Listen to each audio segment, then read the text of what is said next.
Primeiro caso no tribunal. Estado de Ohio versus Michael McKee, processo 6 CR 253. São 5 acusações, 4 de homicídio qualificado e uma de roubo qualificado, crime de primeiro grau. Cada acusação inclui especificação de arma de fogo de 3 e 6 anos. Obrigado, cancelado. Por favor, apresente-se.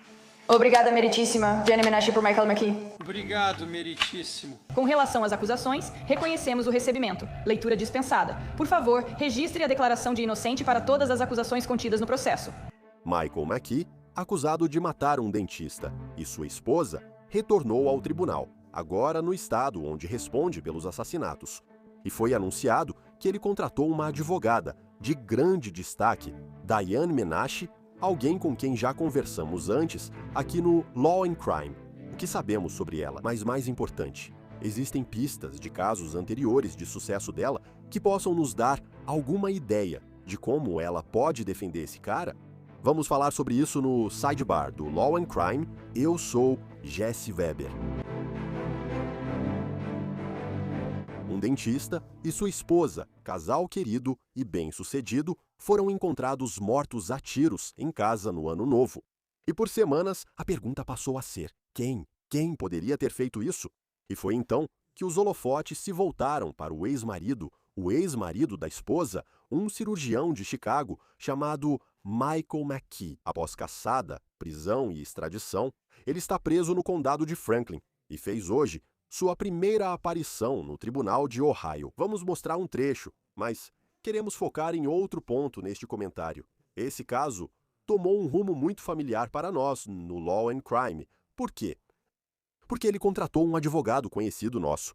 Diane Menashe, nome já mencionado no programa, é uma veterana de 27 anos, com experiência em vários casos importantes. Ela já esteve no Sidebar. Vou chamar Diane Menashe, advogada de julgamento em Ohio.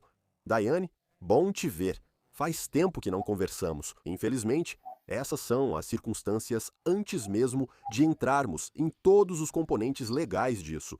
Qual foi a sua reação geral quando você soube disso? Porque isso é do seu estado natal. Nós a conhecemos, eu não menti. Diane Menashe é uma advogada de defesa renomada, chamada Quando há risco de vida ou morte. Ela participou de grandes julgamentos de assassinato recentemente.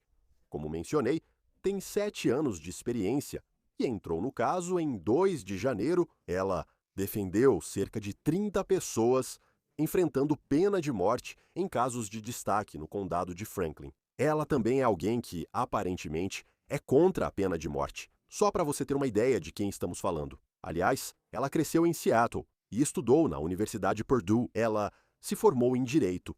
Na Tulane, trabalhou na Defensoria Pública de Ohio e é instrutora no workshop de advocacia da Faculdade de Direito de Harvard.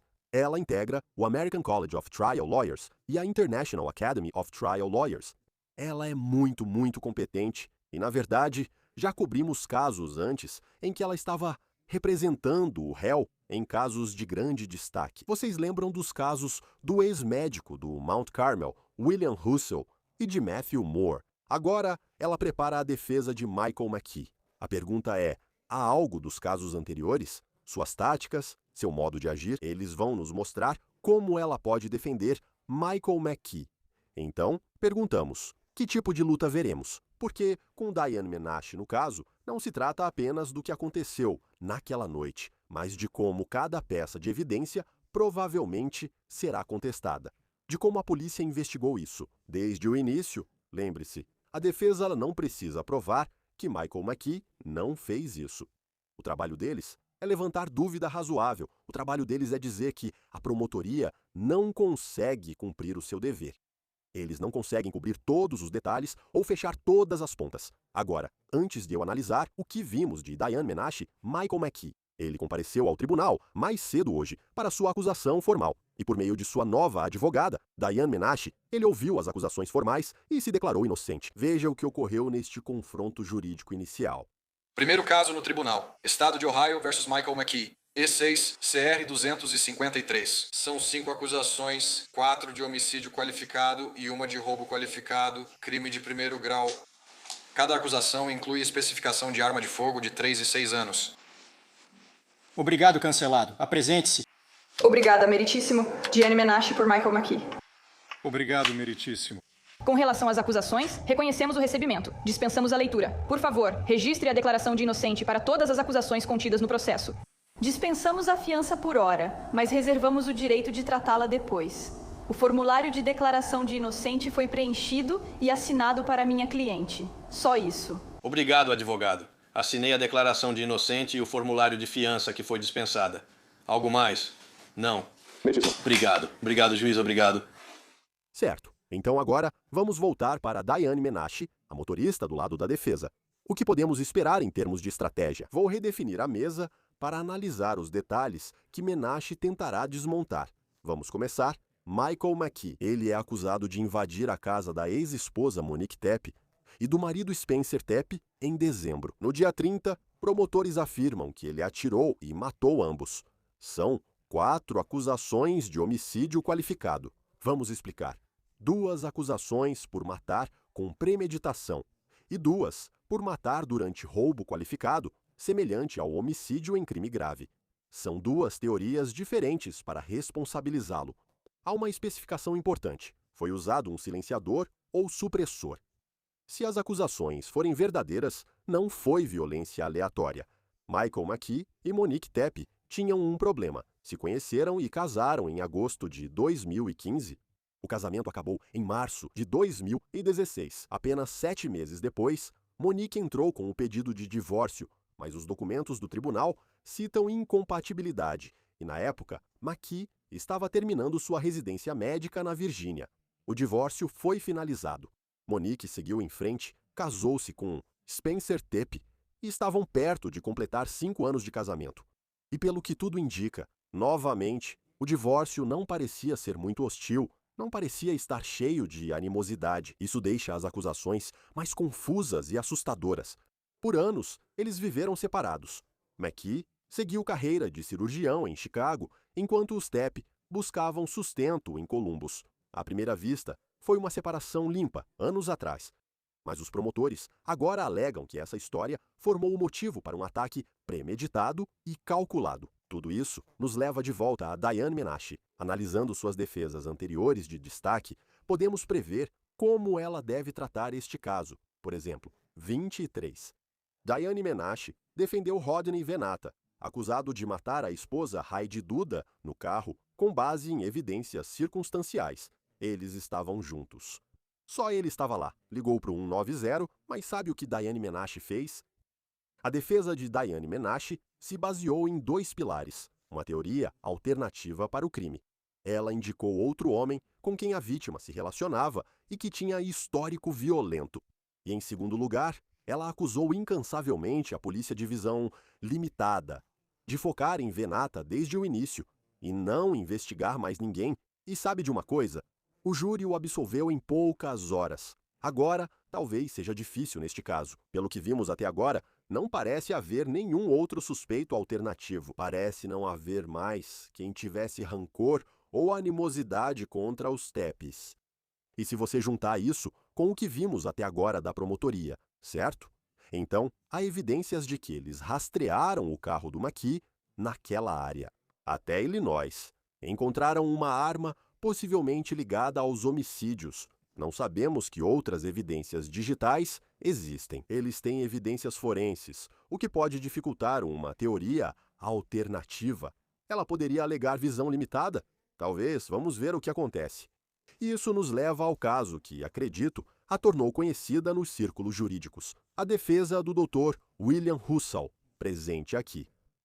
O Estado o acusou de homicídio, alegando que ele intencionalmente deu overdose em pacientes da UTI.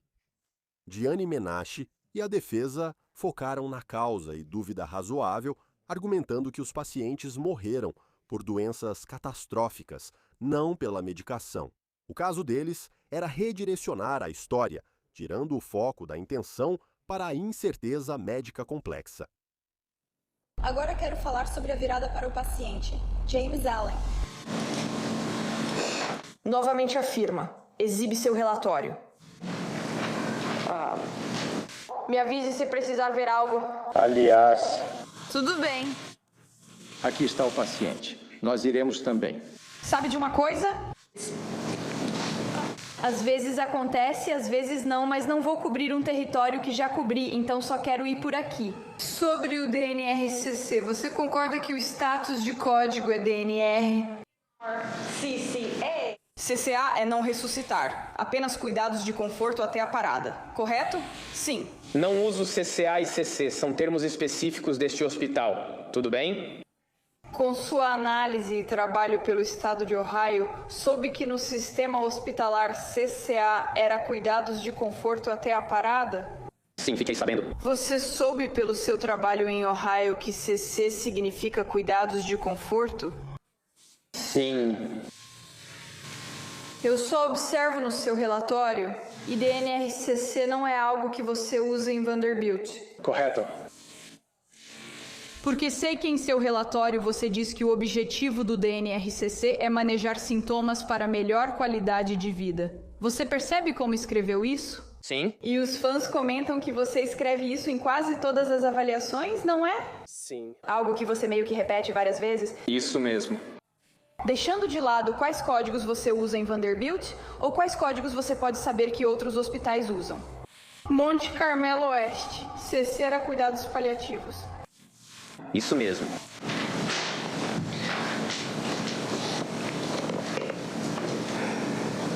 Além disso, quero falar com você sobre esta frase aqui, onde você disse isso. O Sr. Allen permaneceu estável na UTI e seu corpo aceitou o tratamento fornecido até sua morte. Você está vendo esse número? 7? Sim, eu vi. Certo, como você deve lembrar dos prontuários médicos, o Sr. Allen tinha 4 órgãos falhando. Correto. Isso mesmo. Ele estava usando vasopressores, correto? Certo? Ele estava em um ventilador. Sim. E sua conclusão em relação ao 7 foi que ele estava estável. Bem, eu estava me referindo. Você quer que eu explique o que eu quis dizer com isso? Vou começar com sim ou não sobre o número 7. Você indicou, certo? O Sr. Allen permaneceu estável na UTI e seu corpo aceitou o tratamento fornecido até o seu falecimento. É isso sim, ok. E então eu quero descer aqui onde você indica que não há base clínica para remover o tubo de respiração do Sr. Allen. Você vê essa frase? Sim. Você concordaria comigo que indicação e consentimento são coisas separadas uma da outra? Sim. Indicação é do lado do médico, consentimento é do procurador legal. Kinside? Certo. Deixando de lado, indicação se for da família, parente mais próximo, procurador legal. Retorno decide acelerar paliativamente um indivíduo. Sim. É isso que tem que acontecer. Concordo e discordo da frase que li. Pode haver dificuldade, pois não sei se haverá disputa sobre o que ocorreu com os tepis. Parece claro que foram mortos em casa, certo? Isso não é uma disputa sobre a causa da morte, mas sim de juntar as peças. Quanto a Maqui, a defesa de Diane Minashi pode tentar mudar o foco. As evidências forenses podem ter outra explicação e isso deve ser considerado. Sim, sabe, os investigadores dizem que tem evidências do carro, disso e daquilo. Será necessário questionar os peritos para saber se havia outra amostra de DNA. Temos certeza que a balística corresponde. Como você sabe que era o carro do McKee? Talvez fosse um modelo comum. Então, essas são formas de atacar as evidências digitais, tecnológicas e balísticas forenses. Existem outras possibilidades? E a ideia aqui é fazer o júri questionar a origem de toda a narrativa, como ela fez com sucesso aqui. Em relação à acusação 11, WE, o júri, neste caso, devidamente convocado e juramentado, declara o réu inocente quanto à acusação 11 da denúncia por assassinato e inocente de qualquer crime menor, assinado por cada um dos jurados. Neste 20 de abril de 2022, as 12 assinaturas e a designação do presidente do júri estão presentes. Certo. Agora, deixe-me contar sobre outro caso. Matheus Moura. Esse foi um grande caso, e vou te dizer que foi uma história trágica. Cobrimos esse caso no Prime Crime, meu outro programa. Em maio de 2020, Emily Nobre foi dada como desaparecida em Westerville. Era coletora e amava a natureza. 4 meses depois, em setembro, os restos dela foram encontrados em área arborizada perto de casa, ajoelhada e com cabo USB no pescoço. Havia uma garrafa de água por perto e o marido dela, Matheus Mori, foi quem comunicou o desaparecimento. Não houve confissão, testemunhas oculares ou evidência física, como sangue ou DNA, ligando ele à cena. Você mencionou Diane Menashe, certo? Há testemunhas oculares das acusações contra McKee? Se ele está em silêncio desde que foi detido, talvez não haja confissão. E as provas físicas? Ainda há pouco se falou de evidências forenses. O caso da promotoria, voltando ao Moore, era baseado na teoria de que ele a matou e depois simulou que ela fez algo consigo mesma. Esse era o cerne do caso, que o júri precisava decidir. Obviamente, estamos lidando com uma situação diferente aqui. Talvez, a menos que... Diane Menashe, não tenho provas disso, é só especulação. A menos que ela talvez dissesse que a cena não é o que parece ser, que talvez tenha sido um caso de homicídio e automutilação. Mas, novamente, isso pode ser um exagero. Não há evidências que sugiram que é para esse caminho que eles estão indo. Então, mas voltando a este caso, aqui surgiu a alternativa. Foi um homicídio ou uma alternativa trágica, por uma mulher que aparentemente havia sofrido um trauma profundo, incluindo a perda trágica de seu enteado apenas alguns meses antes. Então, 2 teorias aqui. O caso Moore foi baseado em interpretação forense, com defesa de Diane Menashe para Matthew Moore. A defesa de Diane Menashe buscou criar uma alternativa ao assassinato, destacando especialistas que afirmaram que os ferimentos poderiam indicar que Noble causou a própria morte. Ela destacou o trauma de Emily e seu costume de ir àquela floresta, argumentando que a polícia focou só no marido desde o início e teve visão limitada. Sua estratégia fica clara na declaração de abertura. Esperamos ainda que o Dr. Smock explique que, pela cena, pelas lesões e por sua opinião, trata-se de um suicídio forjado, feito para parecer suicídio novamente. Se você leu o final do livro, viu as fotos e a senhorita Noble como estava, pode pensar algo. Mas quando você tiver a chance de ouvir sobre os personagens, ver a linha do tempo dos eventos, ver as lesões e ouvir todos esses depoimentos... O final não é o que parecia, talvez à primeira vista, mas é muito mais complicado e muito mais real do que isso. Agora, senhoras e senhores, nós esperamos isso. O que vocês também vão ouvir durante os depoimentos é que o Sr. Moore, desde o início, estava tentando controlar a situação que ele continuou a encenar. Além da cena física que vocês viram ou verão, isso ocorreu naquelas florestas. E esperamos que vocês ouçam durante o depoimento que o senhor, o da vítima, é.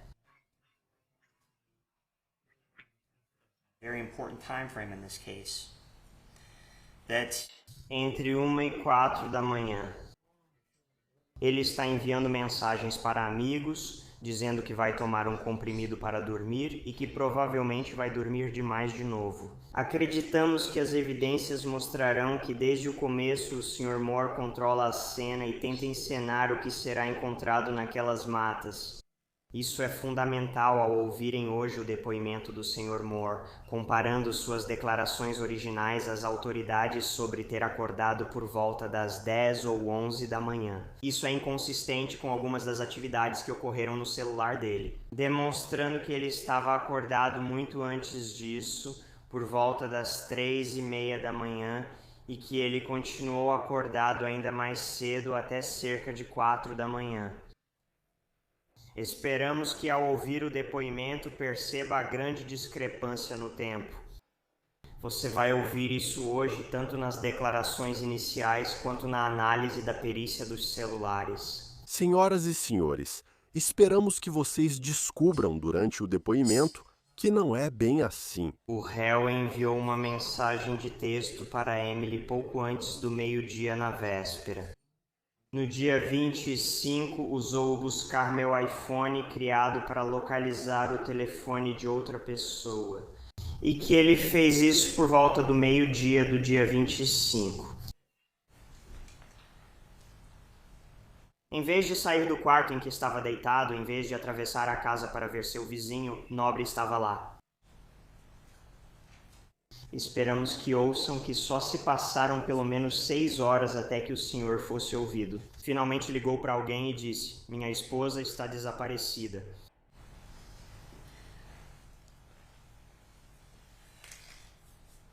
Vocês verão hoje as imagens da câmera corporal do policial Hollis. O policial Hollis atendeu a ocorrência no local. Ele chegou, conversou com Matthew Moore e esperamos que vejam nas imagens da câmera corporal uma área destacada nos fundos, onde está a garagem. Que após algum tempo, cerca de 2 horas depois do relato, o Sr. Moore aponta para o local e diz: isso é estranho, estranho. Esse cabo não deveria estar aqui. Esperamos que você veja nas imagens da câmera corporal que alguns itens foram movidos. Durante o período em que o policial Hollis chega originalmente à cena até o momento em que o réu aponta essa área. Durante a conversa, você ouvirá o Sr. Moore dizer: essa área é estranha. Não mexi nisso, mas parece fora do lugar. Alguém deve ter feito isso. O que queremos que você perceba é que este é só mais um exemplo do réu manipulando e encenando a cena para parecer algo diferente do real. Agora, senhoras e senhores, após 2 semanas de depoimentos, vocês ouvirão provas sobre celulares, provas físicas e sobre todos os envolvidos. E pedimos que vocês sejam diligentes em sua análise, diligentes ao revisar a linha do tempo, como as coisas se encaixam, e diligentes ao analisar e discutir este caso. Ao final dessas 2 semanas, pediremos que vejam isso como realmente é e façam o que pedimos. Vocês são culpados da acusação de assassinato. Obrigada. Como disse ontem Diane Menashe, em nome de Matt Moore, meu coadvogado Alexandre Petrello. O Estado. Acabei de ouvi-los por 30 minutos e eles contaram a teoria deles a vocês. Matt Moore matou a própria esposa. Matt Moore mata sua esposa. De alguma forma, ele leva o corpo dela para a área arborizada onde você caminhou ontem e simula sua morte. Ouvi o promotor dizer que as provas mostrarão como. Ele não só foi sofisticado o suficiente para descobrir essas 2 coisas, mas também fez um grande esforço para controlar a situação. Após 4 e 25 de maio de 2020 membros do júri, as provas mostrarão que a teoria do promotor se baseia em especulações e suposições. Ela não é sustentada pelas provas. E simplesmente membros do júri. A teoria deles não faz sentido. Sei que vocês ouviram a abertura da promotoria tão bem quanto eu. A juíza já falou que nossas declarações iniciais não são provas, só mostram como achamos que as provas serão apresentadas. Mas digo o seguinte, nesses 30 e poucos minutos ouvindo a promotoria, notei que não citaram a dúvida razoável. Esse é o ônus deles é provar além de qualquer dúvida razoável e nós falamos sobre isso em detalhes. É responsabilidade só deles. E o juiz já deu a vocês as instruções da lei, e ele vai repeti-las. Afirmam que se o Estado não cumprir seu dever, o veredito adequado para as 3 acusações é inocente. Por isso mencionei a dúvida razoável, que eles não citaram.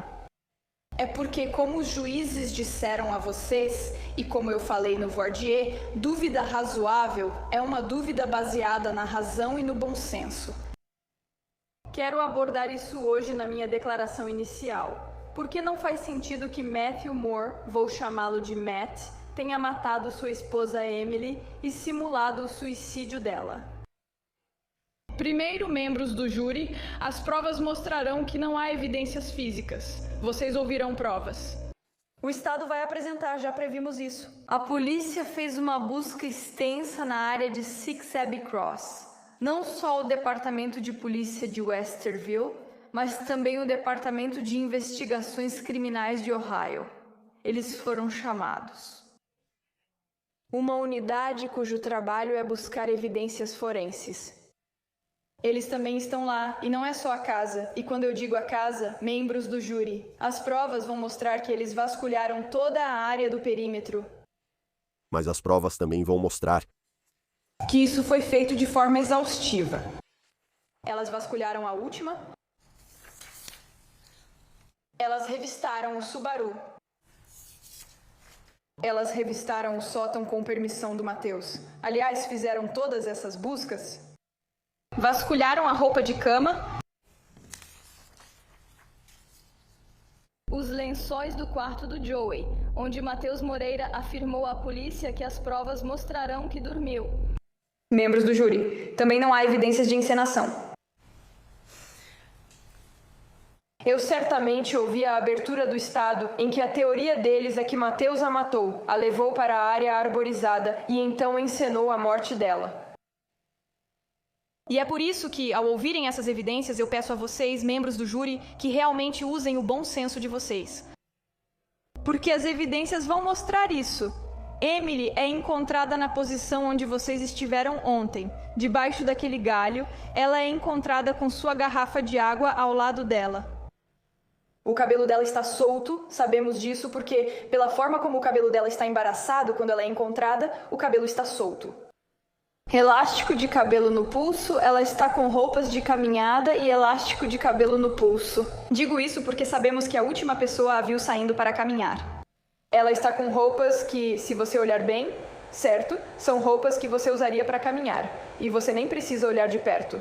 Porque as evidências vão mostrar que ela está de tênis, não com os sapatos ou as roupas que ela usava na noite anterior. E as evidências mostrarão. Não há dúvida sobre o que Matt e Emily usavam na noite do aniversário dela, dia 4? Porque nós temos fotos, selfies que eles tiraram no bar enquanto comemoravam o aniversário dela. E adivinha o que aconteceu?